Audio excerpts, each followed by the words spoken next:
Hi there, welcome back, and greetings to Joy Sightings, edition number 19. Today I read from Tales of the Kingdom, the chapter called Sighting Day. The subjects of the kingdom worked hard keeping Great Park beautiful. Some were gardeners, some were foresters, some were vine dressers, some were experts on animal husbandry, some were guides for strangers, some were healers. But no matter how hard they worked, they loved to play. The game the children played best was Seek the King. "I saw the king," exclaimed Amanda as she burst breathlessly into Mercy's cottage.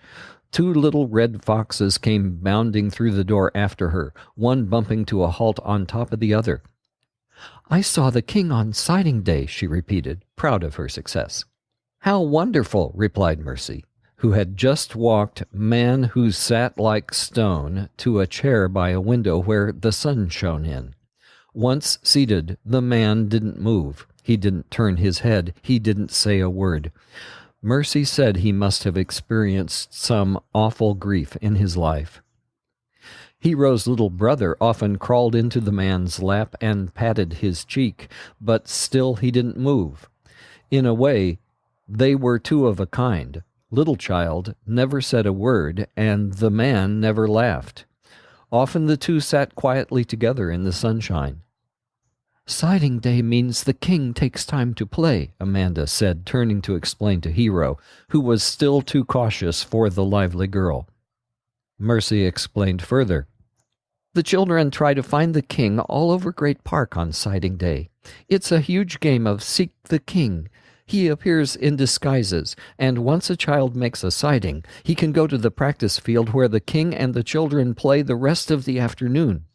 Why don't you try to sight the king, Hero?" Hero shook his head no, so Amanda bounded out the door without him. She laughed as she ran, and the boy watched the foxes gamboling at her heels down the path toward Wildflower Woods. It was no use. He would never sight the king. Every time someone had whispered, "There's the king," Hero had only seen a beggar or a woodcutter or a gardener, never a king. Mercy said this was because he didn't believe in a king. "You have to believe," she always explained, "in order to see." That didn't make sense to Hero. The enchanter had said the opposite. Seeing is believing. It was all well and good for everyone else in Great Park to talk about a king, but how was Hero to know they weren't playing a game with him or pretending? At any rate, he wasn't in the mood for such games today. Mercy had said that a friend of hers was coming this morning to look at his brother. Something was wrong with Little Child. Mercy said that he was too old to be unable to speak, and that all normal children were full of laughter. Something must have stunned this little one, something that had knocked the words and laughter from him. Hero knew it was Enchanted City. Its sour odor sat upon their hearts. He remembered the burners igniting the wood under the coffin at his mother's funeral. He saw again the stricken look in his brother's eyes. Now the younger boy could no longer laugh, and the older would not play games. Watching his brother sit quietly on the still man's lap, Hero wondered, did Mercy's friend also know what to do for a boy whose scar went deeper than his skin?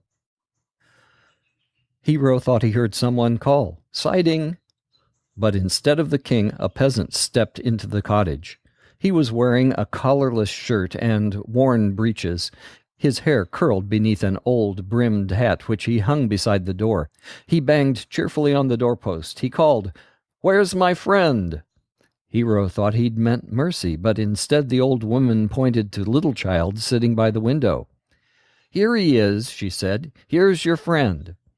The peasant laughed.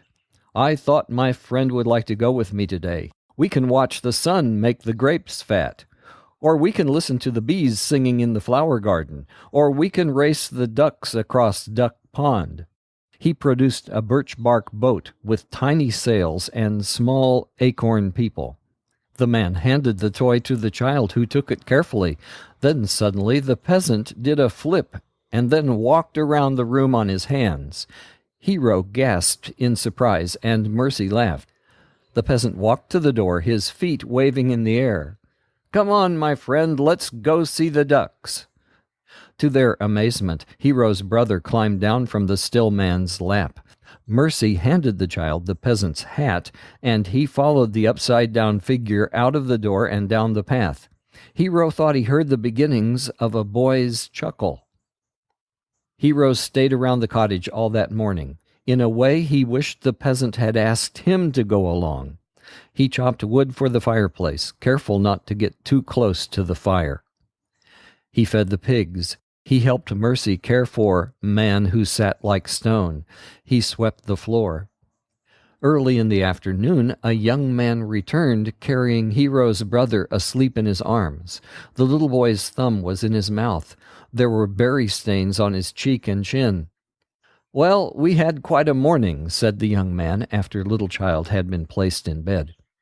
Hero and the man sat at the table, waiting as Mercy poured cold juice from a stoneware pitcher.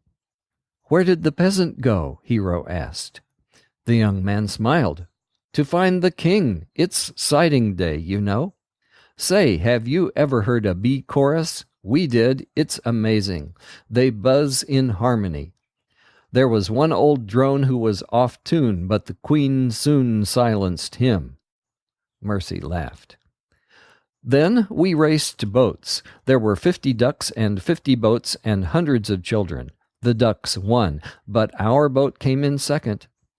The young man looked around, then spoke behind his hand. "Your brother and I blew hard into the sails." Hero didn't know whether to believe him or not. "And, oh yes, we watched the grapes grow." He motioned to a bowl of fruit on the table.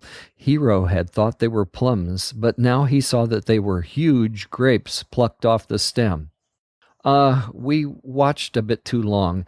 I was telling a story. Sorry, they're still good. Try one."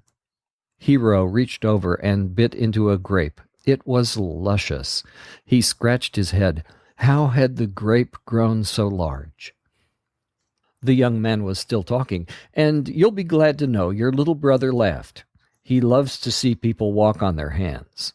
He rubbed his arms and shoulders. "And Little Child talked. He said, 'I see the king.'" Mercy was sitting at the table with them. She said, "Most appropriate for sighting day, don't you think?" With that, she got up, walked over, and planted a kiss on the young man's head. "I knew you could help him. Thank you for your time." Hero looked at Mercy. Who was this young man? What happened to the peasant? The young man was saying, "Don't mention it. It was wonderful fun. Now I'm going to the practice field. The children are all waiting there. You come too, Hero. This is one of the best days there is." And Hero soon discovered the young man was right. Sighting day was great fun. The man organized games and competitions. There were 3-legged races and pole vaulting and hide-and-seek and human pyramids and walking the log. Hero found himself drawn into the middle of all the joyful clamor. He discovered that no place was more fun than the place where the young man was. The man taught them all to walk on their hands. The children struggled to perform the feat. Their elbows collapsed. Their legs refused to stay straight up above their heads. Their feet tilted too far over. Whoa! Down they fell. Everyone was laughing. "See," said the young man to Hero, "this exercise is great for making unhappy children laugh." The young man juggled with the clown juggler.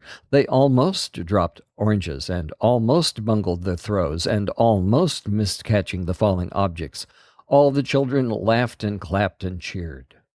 And everyone shared jump ropes and balls and marbles, and no one was left out of the games, and no one was chosen last. The play ended when all the hot and sweaty children traipsed to Lake Marmo, where they plunged into the cool water and splashed and dunked the young man, who splashed and dunked each back. Hero had to admit that it had been a wonderful afternoon. Games were not so bad after all. By the time the young man walked back to Mercy's cottage with Hero, Little Child was eating supper. "I see the king," he shouted, and ran to greet his friend. These words were the first Hero had ever heard his brother speak. The older boy's eyes suddenly felt moist, and he turned to the young man and said a choked, "Thank you." Mercy served them grapes that were so big they made you laugh just to look at them, and some bread and cheese. Hero took a bite of the fruit and thought he had never tasted anything so good. "I see the king! I see the king!" said Little Child, smiling and playing peekaboo with his pudgy hands. "Do you really think he saw the king?" said Hero. Mercy looked at him in surprise, then slowly answered, "Yes." Hero's face had a frown. His happiness was fading into disappointment. "Well, why can my brother see the king when I can't?" Mercy looked at the young man with a question in her eyes. Quietly, he bent and tousled Hero's hair. "Your brother can see the king because he's a little child, and little children play the game best of all. The others see the king because they believe and have been given the gift of seeing. Here in Great Park, believing comes before seeing." "But will I ever see the king?" asked Hero. "Do you believe in the king?" asked the young man. "I don't know. I think maybe, but if I could only see—" "Well, someday you just might," said the young man. He plucked another giant grape from the bowl and handed it to the boy. That evening, after everyone in Caretaker's cottage was quiet, the caretaker took Hero to Outcast Village. As they walked, the soft jingling of the tools in the man's pockets made a comforting sound in the dark. Caretaker explained that on sighting day, many outcasts were unable to play the game of hunting the king.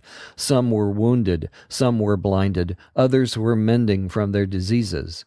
Instead, the king came to them. He sang songs and told stories. He wove moonlight and the warm night and all good things together until the hearts of the outcasts were comforted because the king had been among them. Unfortunately, Hero was too far away to see the king. There were too many people crowding around.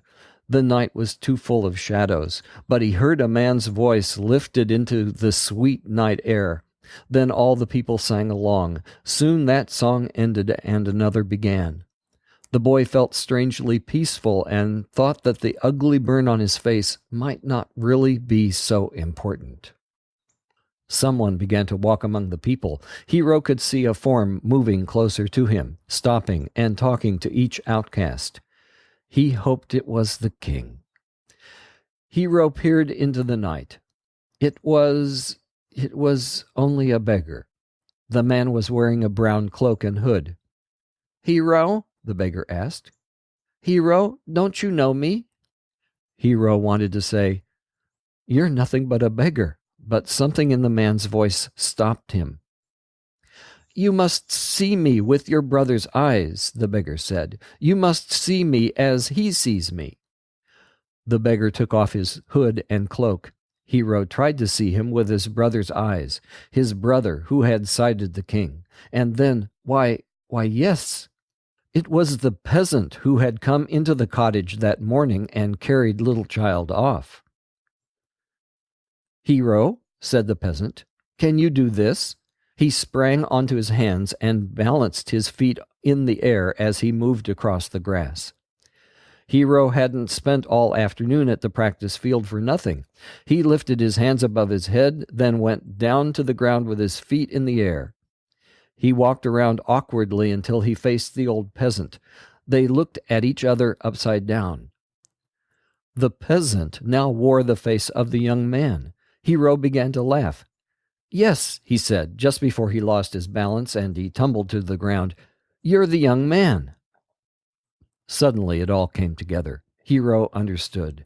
This was the king. This beggar, this peasant, this athletic young man. Here was the one who had made his brother laugh and had helped him to speak. This was the one who had poured joy into Hero's heart and taught him that games were fun. The king sat on the grass beside Hero. The sovereign was laughing. So was Caretaker. Hero could hear him jingling and chiming. "This is the king," said the old man. "I know," said Hero. He rose to his feet, he flipped to his hands, he walked awkwardly with his feet in the air, balancing, tipping, and righting himself. Then he faced the man. He said, "I see the king." And he did. And so the boy discovered that Seek the King is a wonderful game. Like all games, it must be played with a child's heart, which believes and is always prepared to be surprised. Because a king can wear many disguises.